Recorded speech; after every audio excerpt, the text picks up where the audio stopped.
All right. Welcome to the Bigger Truth podcast. I am Scott McMahon, and I've got two great guests here today from the Gratiot County and District 2. We got Art McClintic. You're on the executive committee, is that correct, for Gratiot County?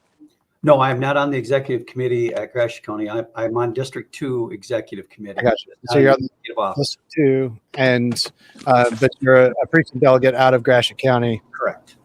And we have Andy Sebolt, who is the chair of the state policy committee. He's also the District 2 chair. You are you there, Andy? All right. Well, he's here. I think he's just getting home from work, so he will be joining us. We're going to be talking today. So this is in Michigan, and we have in Gratiot County on the 28th of March, so just about a week and a half ago, there were 3 resolutions that were supposedly passed. And this came the day after a meeting at which Art was present. That was an official meeting on the 27th. And then, and at this meeting, we were just talking about this. Art said that these were not passed. Is that correct? I mean, these resolutions were discussed. How did the discussion go when these came up? Not well. Probably the first question that was asked by one of the delegates was, what are you going to try to accomplish out of passing these resolutions?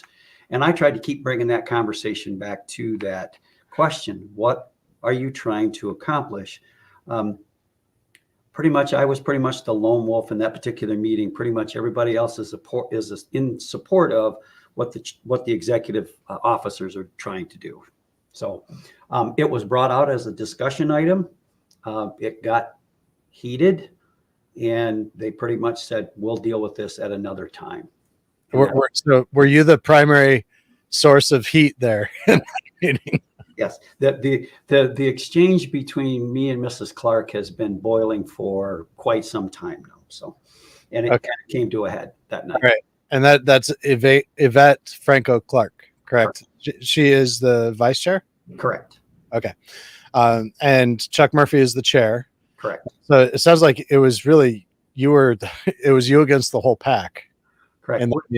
When it finally they seem to think how this all got started is was the convention that was held in Grand Rapids. It was called by Mr. Hoekstra. That was after the court date when Christina Caramo was legally removed as chairperson for the state of Michigan. Right. And Pete was put in. So he called the convention.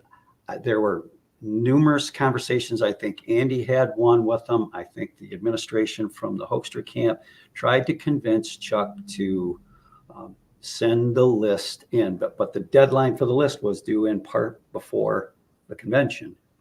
Well, I can't prove this. I asked the question that night because they're accusing me of disfranchising all the delegates, because I ended up going to the one in Grand Rapids because I turned my information into Andy because I wanted to go. Oh, and I would have went to Detroit too. And I made that perfectly clear to Yvette. Yvette, if this comes out of court and they choose Christina Caramo as the chair, I will support her 100%. I said, will you do the same thing for Pete Hoekstra? And she emphatically said, no, I will not. So. Yeah, that's kind of the way they are. Bree says, Art, is the Gratiot County Executive Committee appropriately representing Gratiot County? And what she means is Gratiot County Republican voters. No, they are not. Right. No, they are not. Yeah. So Gratiot County Republican voters probably have much different thoughts and feelings on these issues than the executive committee. Yes, most of the elected officials in Gratiot County, I know of several that do not support what they are doing. Right. Okay? I can't speak for all of them, but they don't show up to meetings. You know what I'm saying? Elected officials, drain commissioner, county commissioners, a county clerk, they don't show up for meetings. And some of them have told me they do not want to pay their dues because they don't want to be affiliated with that party anymore. Yes. And I've actually heard that quite a bit from other sources as well. I was forwarded some emails, an email exchange with the chair of the Saginaw County, and Republican Party, and he actually indicated that something along the lines of if it goes down, so be it, or that we'd be better off without the party. And that's that kind of sentiment is alarmingly common among these disruptors, not just in Michigan, but I've seen that in other states as well. So let's get right into these, because these resolutions are crazy shocking. So we're going to start. We've got 3 of them. This is the first one. It's titled number 4. So that, I guess there have been 3 others that have passed this year in 2024. So we're going to start with the whereas. Usually, often these are kind of insignificant, but this kind of gives us a framework, I think, to talk about because this is their reasoning why they're passing the resolution, which is also the reasoning that they're holding on to and keep repeating for why they believe that Christina is still the rightful chair, and that Pete Hoekstra should not be the chair or whatever. So the first, whereas Christina Karamo was elected by precinct delegates representing all residents of Gratiot County, Michigan by an impressive uncontestable margin at state convention on February 18th, 2023. So Andy, were either of you guys there in February at that state convention? I know, Andy, you were. We just lost Andy. Oh, dang. So I was in attendance, yes. Yeah. Okay. So in the first 2 rounds of voting, Christina had about 600 plus or minus, a little over 600 votes in each of the first rounds. In the 3rd round, there was some level of capitulation, and at that point, people had been there at 10 hours. Yeah, it was a long day. Yes. Yeah, and the reason for that being such a long day is because of really contrived chaos and confusion that was created at that convention. Is that accurate? There seemed to be quite a bit of it, yes, but I wasn't behind the scenes to really know to answer that fully. Sure. Randy Guppy says, I was there. It took 3 rounds to get a winner. That's not an overwhelming victory. And that's really true. That's very clear. So we'll just give that a strike. At best that's misleading. At worst that's really outright false. The next one is really strange. Whereas the outcome of the election proved that the Michigan Republican Party is solidly in the hands of we the people. That really sounds to me, that sounds a lot like communist China. They call it the People's Republic of China. They often talk about, they're representing the people, that everything's in the hands of the people. And, whatever we the people means there, it definitely doesn't represent the state committee who removed her and the 71 state committee members that were there in person and via proxy on January 6th to remove her. Out of 109. So, they're claiming something that's just not really true here. And it's just weird. Like, the outcome of the election proved that it's solidly in the hands of we the people. So it's forever in their hands. So the state committee doesn't have the right to hold her accountable. Like, it's just such a strange thing. All right. So let's go on to the next one. Whereas the 45 state committee members present at the January 6th, meeting, so this is the meeting at which she was removed, did not meet the quorum of state committee members required without counting proxies, and yet tried to use a minority of state committee members voting to overthrow the will of the majority. Okay, so again, they're going back and saying, okay, there's a will of the majority, which is they're saying like the majority of delegates, but there was quorum. I mean, the bylaws clearly state that quorum can consist of members that are in present plus proxies. There were 26 proxies, but they're saying, well, without the proxies, there wasn't quorum. But that's irrelevant because that's not what the bylaws say. That the bylaws are clear that proxies can count towards quorum. So there were actually 71 there, including the proxies. So that's an untrue and misleading statement. The next one, whereas proxies used in the meeting to build the quorum for the January 6th meeting never filed their proxy forms with the state secretary prior to the meeting commencing at 1 p.m., rather submitted and recorded to their self-appointed secretary. They had to have a self-appointed secretary because the state secretary refused to participate in that meeting. So they had no other choice. I mean, this is ridiculous. It's all absurd. Yeah, Bree says, man, they have to read the bylaws. Uh-oh, that would be hard, right? Okay, so whereas 4 of 54 state committee members who signed a petition to vote on the removal of Chairwoman Karamo had not paid their dues, and were therefore not in good standing and unable to engage in any business of the state party. This is actually false. They checked and double checked to make sure that everyone who signed the petition had paid their dues. So this is it's a false statement.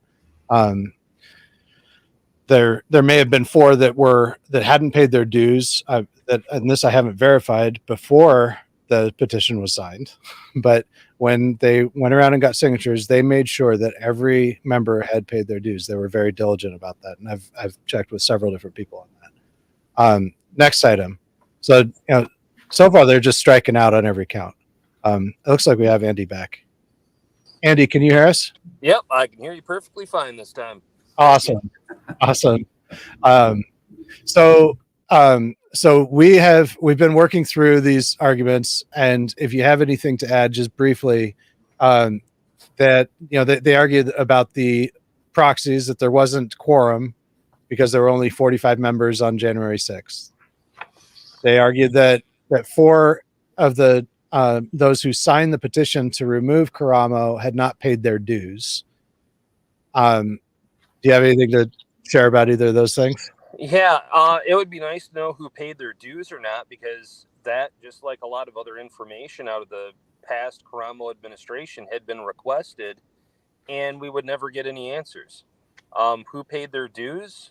We don't know. We could never even get a full membership list, a regularly updated membership list. But operating off the information that we had and that we could verify as true, we were 100% correct. And the evidence supplied in that courtroom bears witness to that. Yeah. And Randy Guppy, who I actually spoke to today, and he was there for much of this. He says, we did our homework. It was all legit. Even the judge said so. And that is, and not only the judge, but also the attorneys at the RNC, and the committee at the RNC that voted unanimously that her removal was legitimate. Next, based on these facts, the Saturday, January 6th meeting was and is known to be an unlawful assembly of the Michigan State Committeemen, known by everyone except for the RNC attorneys, the RNC, Judge Rossi, and most of the state committee. So I guess, it's known to some who don't really know. All right. The bylaw, again, the bylaws are really simple. Mm-hmm. There was sufficient notice. There was a quorum, and the items that were addressed at that meeting were only those items that were addressed in that notice. Right. So it actually passes muster. Just because they don't want it to, or just because some will want to move the goalpost, does not mean that it actually passed. Mm-hmm. Everything was legitimate by the bylaws, point by point. Right. Then their final whereas here is that whereas Chairwoman Karamo was overwhelmingly reaffirmed by the MIGOP State Committee on Saturday, January 13th by a 59-1 vote. So this has absolutely nothing to do with the bylaws, because as soon as she was removed, then interim chair Melinda Pago canceled that meeting, which she had the authority to do as the chair of the party. And so that party was completely illegitimate. So it doesn't even matter what happened. And the judge affirmed that in his temporary injunction. So, and I think an even better testament, they like to keep pointing to delegates, to precinct delegates, and to delegates to state convention. The delegates overwhelmingly went to the state convention that was called by Chairman Hoekstra and nowhere else. The overwhelming majority.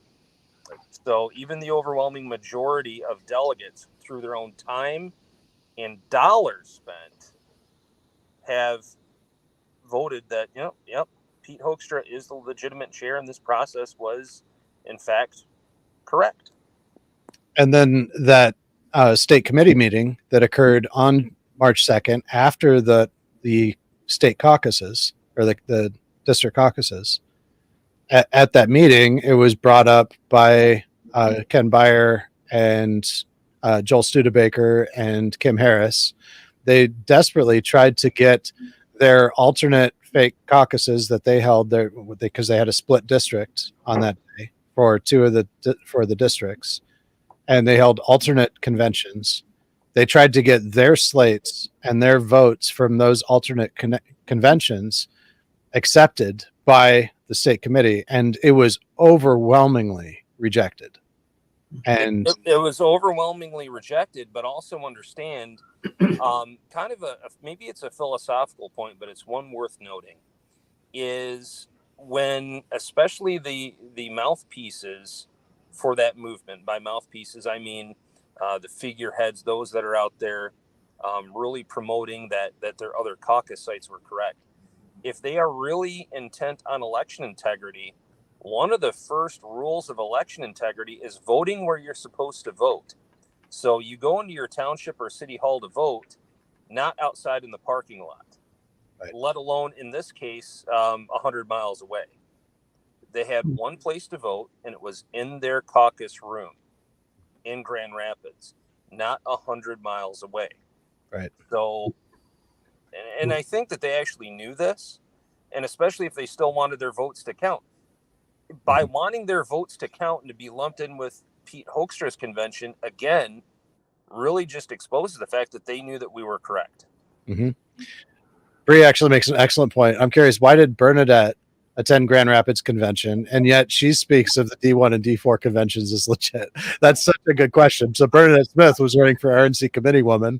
She was Turning Point Action's choice, and she's also a very close associate with Christina Caramo. She supported the open caucus plan that they had, which would have ended primary elections for Michigan Republican voters, and instead given it to their tightly controlled group of delegates. I mean, it was a complete tyrannical proposition. She supported that, and then she shows up at the state caucuses in Grand Rapids, but she claims that these alternate conventions that they held off site were legitimate, just because if those votes were counted, then she would have won. But it's ridiculous. If those were the legitimate conventions, she should have gone to those instead. Correct. Right. If those delegates had followed Pete Hoekstra's call and showed up, then maybe she would have won. Maybe. Right. But all we can go off of is legitimate ballots cast, and the legitimate ballots that cast were cast in Grand Rapids and nowhere else. Right. Yeah, that was one thing that Chuck had brought up at our last meetings, that basically that she would have won if we'd have been there. We'd have had our delegates there. Mm-hmm. Yeah, all they had to do was send their delegates. Correct. They disenfranchised their own delegates. Correct.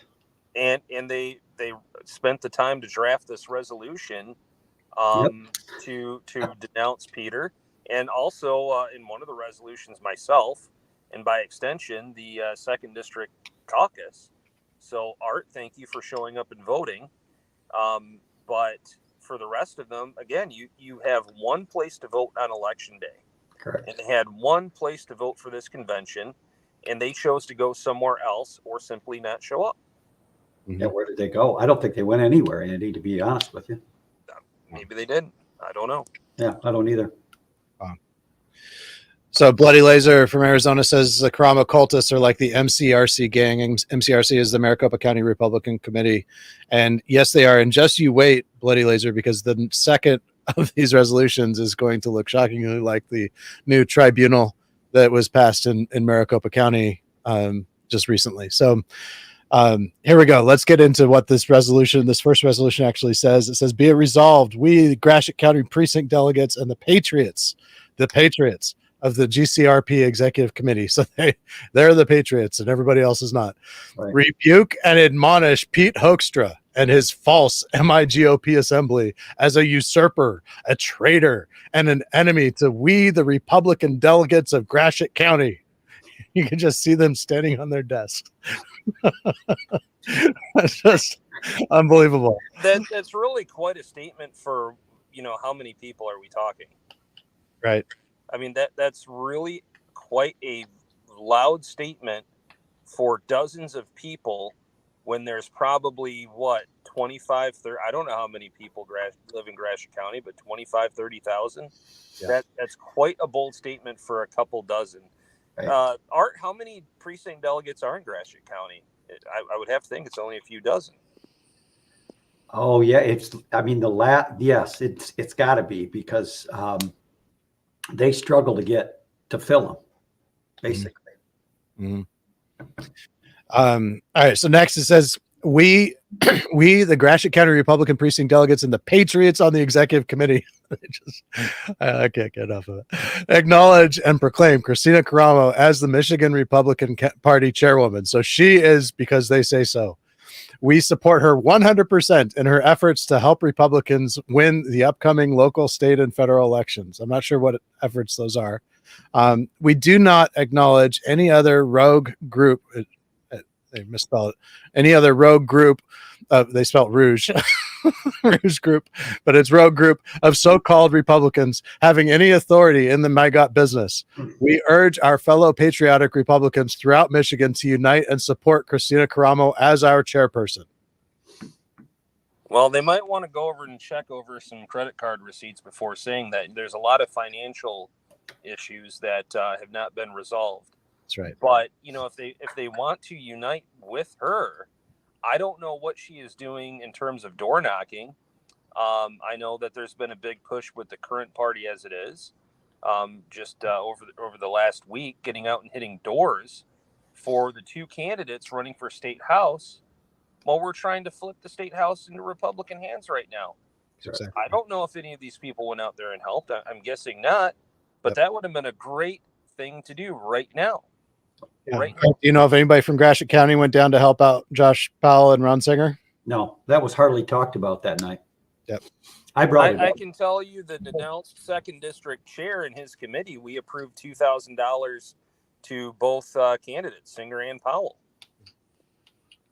We live, second district is far away from those two districts. It is. But we did our part by donating $2,000 to each of them. That's great.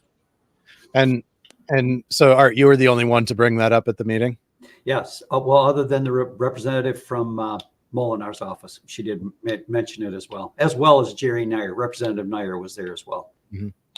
Yeah. So what you're saying, Art, is all of the non-patriots are the ones helping to get good Republican patriots elected and beat Democrats. That's exactly right, Andy. And see, just to be clear here, that this isn't any attempt at bashing. It's to help illuminate. Look, we have actual things going on right now. Forget November, forget August. We have something going on right now to help change the power structure in Lansing right now. That's right. And are we complaining about a failed chair, or are we doing something to change the actual power structure in Lansing from top down to control to the side of freedom that the Republicans represent? That's right. Are we taking apart or not? I can tell you the second district we are. I can tell you Pete Hoekstra. He was, as I understand, I think he was even go out knocking doors for one of the candidates. The Republican Party is out there doing these things. And if it is out of your budget to help, if it's out too far of a drive to help, I understand that. But get focused at least on November if you can't help with this current special election. Yeah. Or make calls yeah, absolutely. I will let you know that Yvette Clark, her handwriting is all over this. Her tagline constantly is "We the people, we the people." I've heard that for so many years out of her that I don't know why she's so brainwashed to the sheer fact that none of us, other than her, are we the people. That's right. Yeah, we the people only belongs to those who with whom they agree 100%. Correct. Everybody else is not part of we the people. We're I don't know. I don't know, whatever they want to call us.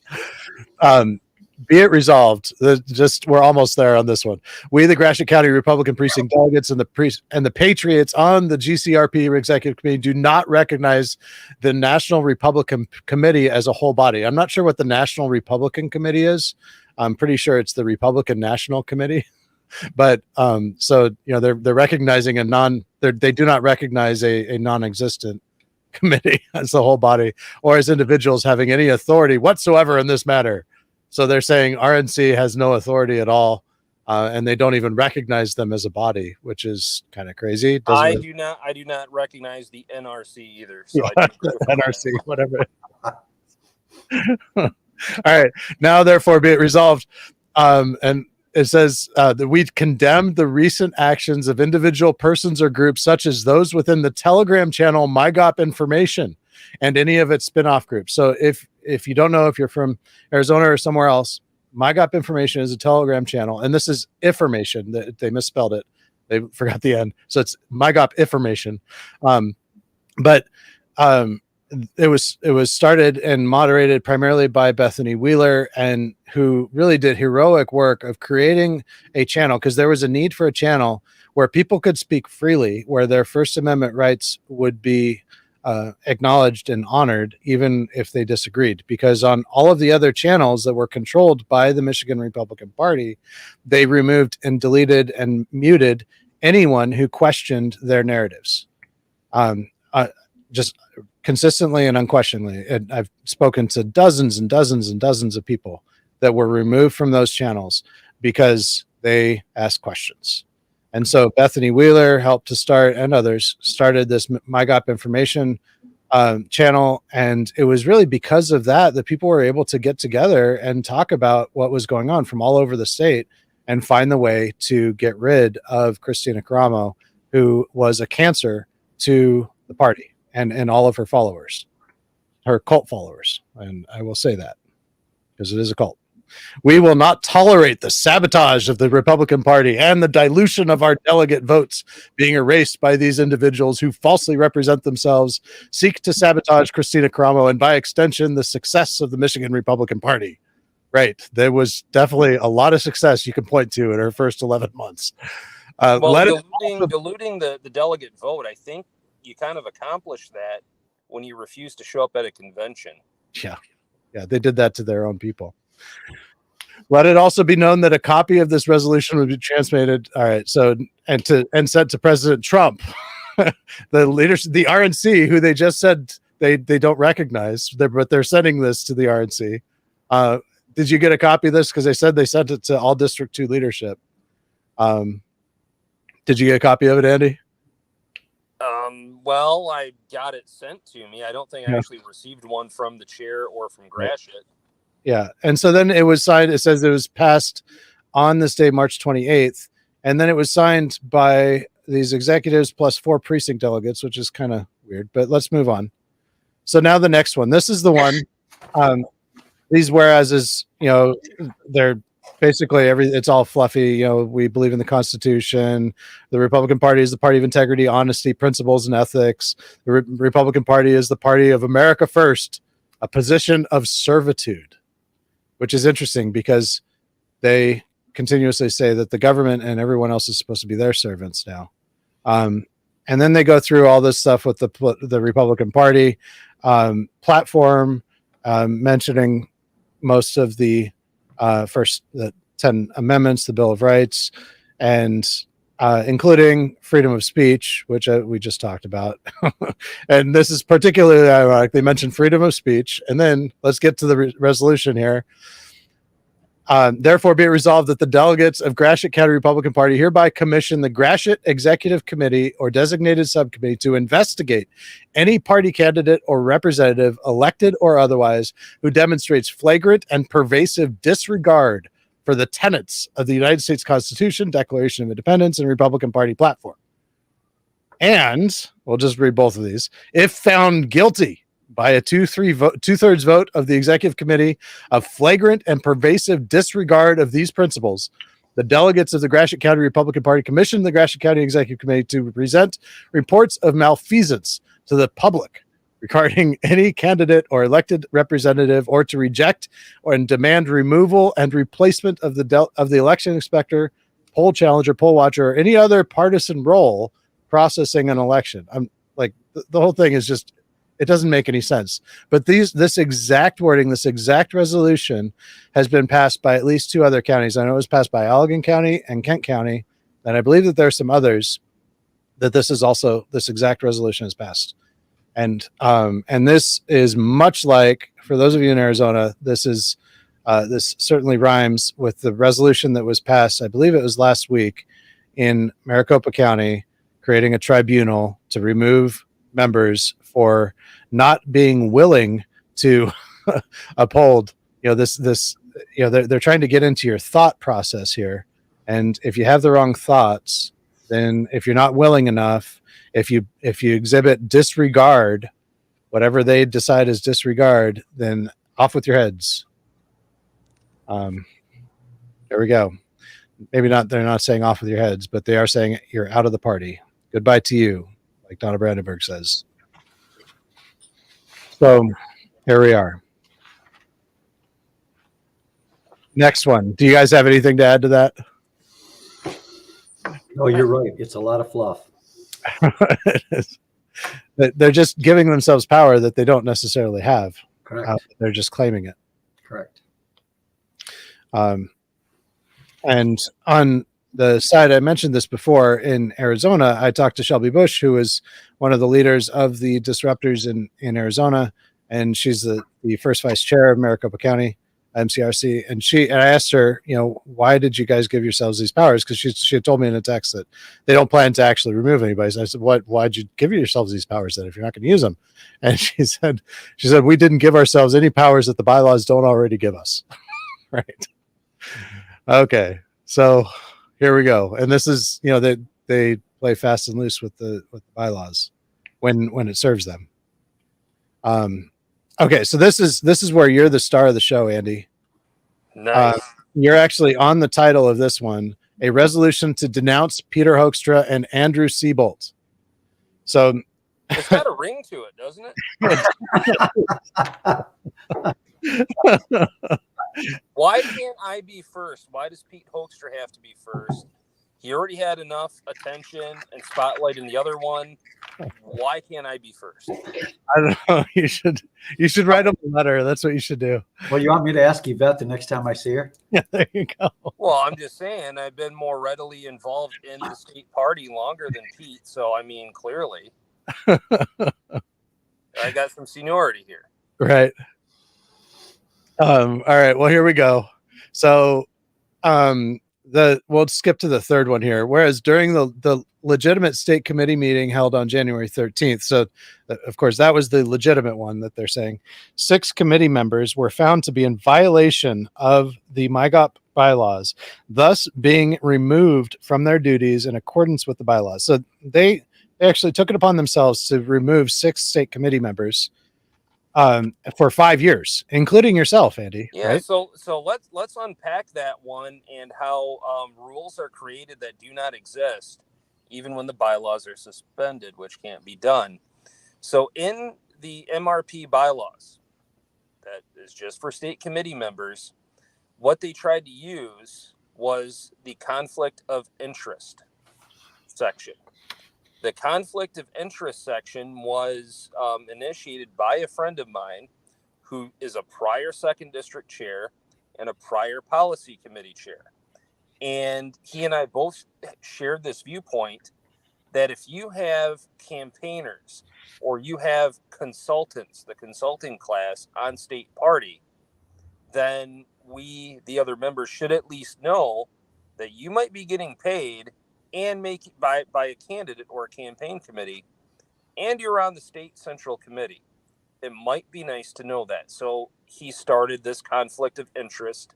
Actually, it was a bylaws amendment at the time to insert a conflict of interest procedure in the bylaws. That conflict of interest procedure is actually, even in my mind, kind of a weak one. It simply states that if you are on state committee and you make $500 or more working on a committee, then any political committee. So it doesn't say that it has to be a candidate. Everyone always thinks candidate. It can be any political committee, even the party. You might think of ballot initiatives. You will have a committee for a ballot initiative. So it doesn't say if it's state, federal, or even local. It just says a committee. If you make $500 or more, thou shalt be required to fill out a conflict of interest form. And so long as you do that, and you say that you're making this, you made this much money, and here's the committee, you're fine. So as an example, we have people who are skilled at campaign finance law, and it's a very niche market. They're politically involved, very politically active, and they will do the MERTS filing for different candidates. Well, since they're getting paid, you have to fill out a conflict of interest form. So long as you do that, you're fine. If you fail to do that, then the penalty is being removed from the party for 5 years. That's in the bylaws. Somehow, they magically decided, well, conflict of interest will be whatever we want it to be, including, what is the previous general counsel's favorite word? Failing your fiduciary responsibility. And so apparently they decided that we would be removed because we did not support Christina Caramo. So we're removed from the party for 5 years. That is not sufficient for conflict of interest because it just means if you make $500 or more. None of us are on another committee, let alone getting paid by any committee. So they just made up their own rules. Let me say that again. They made up their own rules, not in the bylaws, to remove people they do not like. Childish. Mm-hmm. So if that is what this resolution wants to support, they're the ones that put their name to it. But they clearly do not understand the bylaws or what was going on. Right. Well, they claim they do.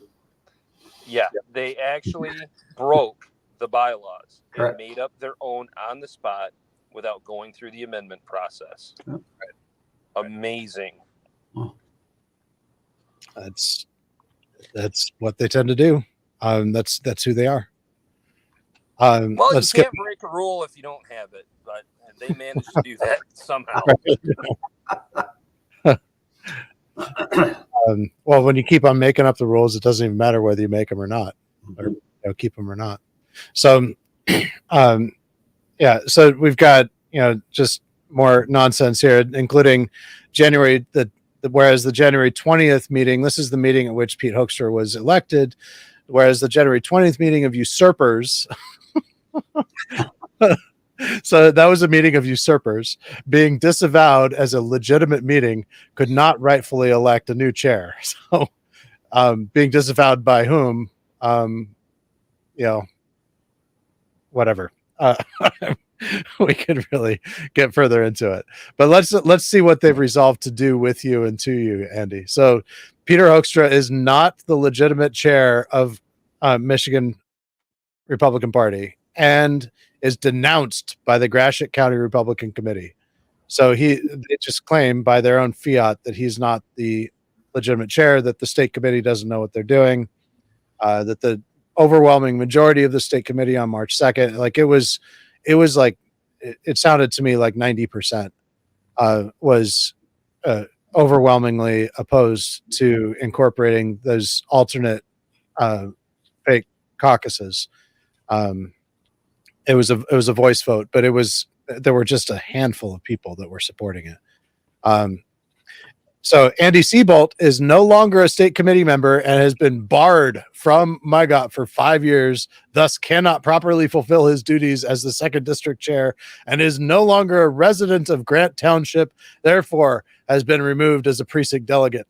Their actions disrupt and divide. So I like how they start to use. So here's a fun one.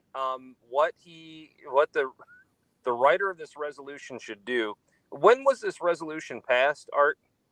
It was on our meeting was on Wednesday evening. They did it the next day. That's why I was asking you earlier. Okay, so last week.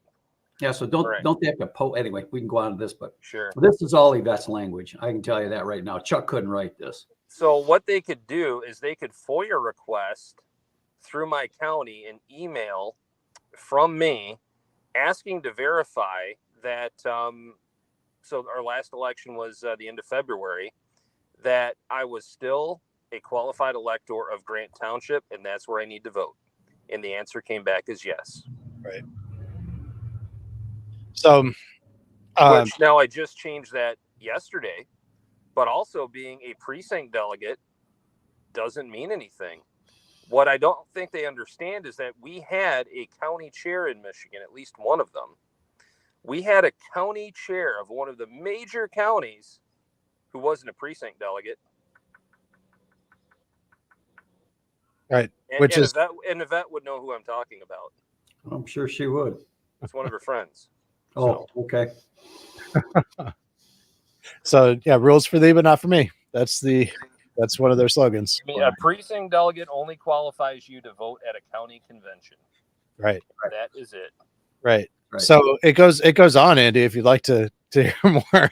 And Andrew Sebolt, being from Oceana County, has a history of causing divide and disruption prior to moving on to the 2nd district position, proving that if one is not trusted in their hometown, they should not be trusted on a grander scale. Andrew Sebolt has played a large role in the turmoil and divide within the Michigan Republican Party. This is so much like, and I'm sorry to do this to you, Andy, but this is so much like what has been written about me, what's been written about countless other people. They say the exact opposite of the truth, and they accuse you of what they themselves are guilty of. It's complete projection. They are no different from the Democrats in how they do that. Well, you would. So, yeah, it's crazy. And so Bree says, why are we wasting our time on these resolutions? Seriously, we have big things to do with D2 as we plan forward to help Republicans and take back the state. And that is exactly right. And they just probably the best statement. That if that statement could be inserted at the bottom of this resolution, then it would be worthy. I mean, that is exactly the whole point, is what she said. Yep. And I made that comment that night, Bree, and Scott and Andy. I looked at them all. Go, isn't our main focus is getting President Trump reelected? And I had a delegate type base. Amen. I said, what shouldn't that be our focus? He goes, that's on a federal level. This is a state level. I'm going, okay, I give up. So shouldn't our focus on the apparently state? never heard the saying all politics are local. It's the same thing, but you couldn't got that through his head, and he sets as treasurer for that, our committee or our county. So he would be one of the signers of this. Oh yes, but by far, I'm probably the only one in that.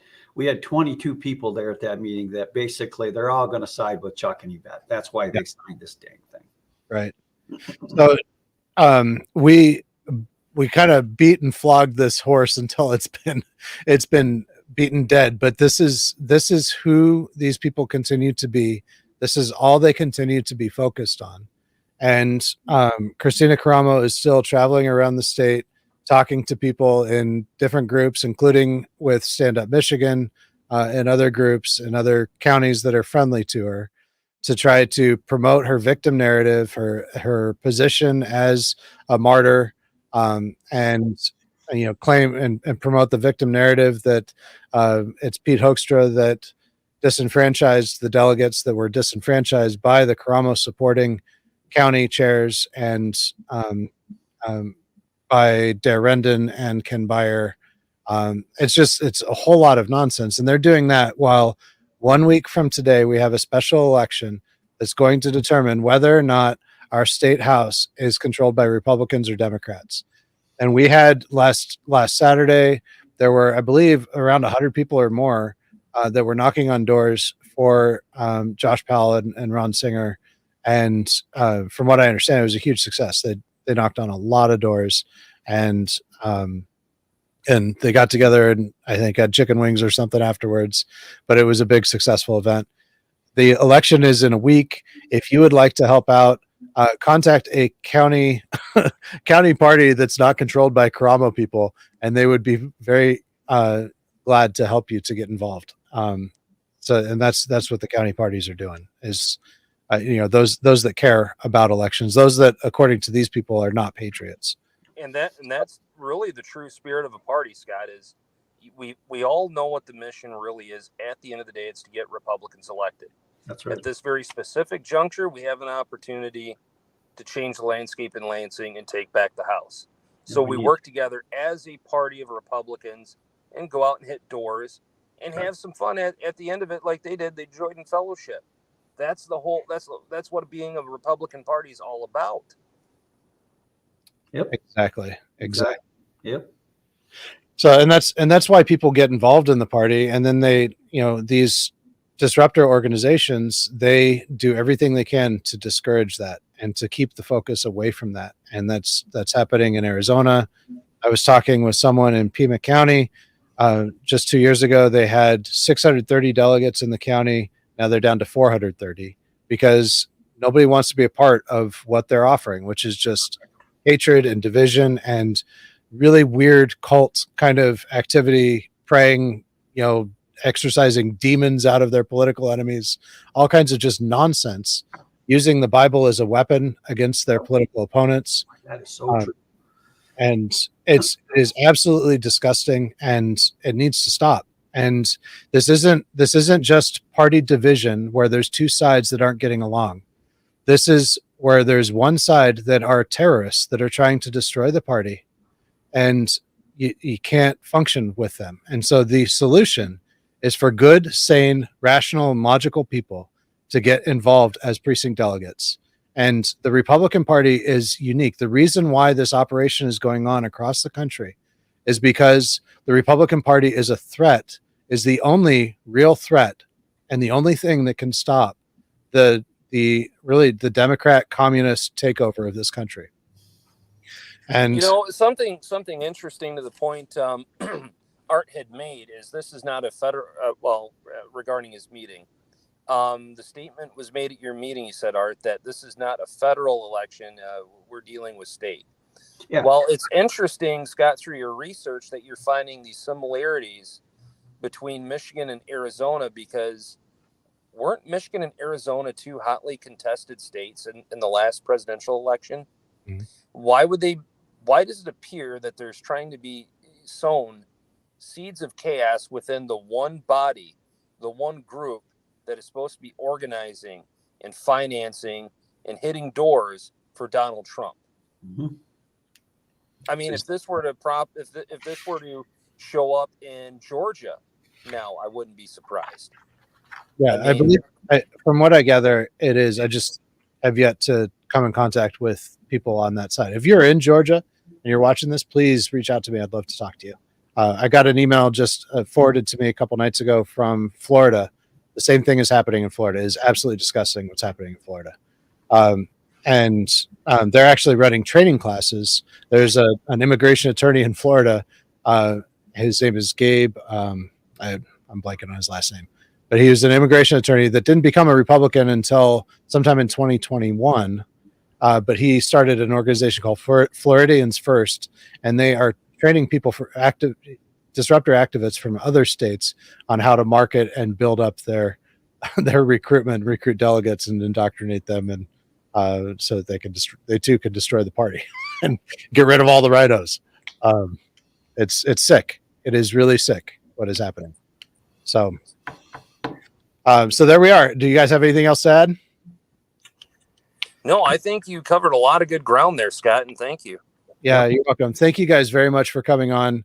And I think, anything that we can do to help in as far as recruiting more delegates, getting the word out there. I hope that the people of Gratiot County actually get this and see what is going on, what their Republican Party is representing, and that they rise up. And, we've got almost a month before the filing deadline.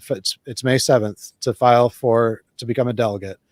Get out there, just talk to your neighbors, get out there. If you're in Gratiot County, become a precinct delegate, and Art would be happy to talk to you. I'm certain of it. Oh yeah, absolutely. I filed mine the other day when I was in the county clerk's office. So I'm a precinct delegate, and she's going to hook me up with another lady that is not part of our party right now, but she has filed to become a precinct delegate as a Republican. So it would be great being able to work with Gratiot. I understand they had the reasons for this resolution, obviously as ill-founded as they were. Sometimes passion gets in the way of reasoning, but I think it'd be great to be able to work with them again. It's a great county. We can drum up more Republican votes there. I'd love to work with them on the lost 20% plan that I've been showing some of the other counties so that we can bring back Republican votes lost in 2022. Because if we do that, Donald Trump wins. Exactly. But that's going to require all of our counties working together. Correct. And let the district work with Gratiot County. Let's work together and win this.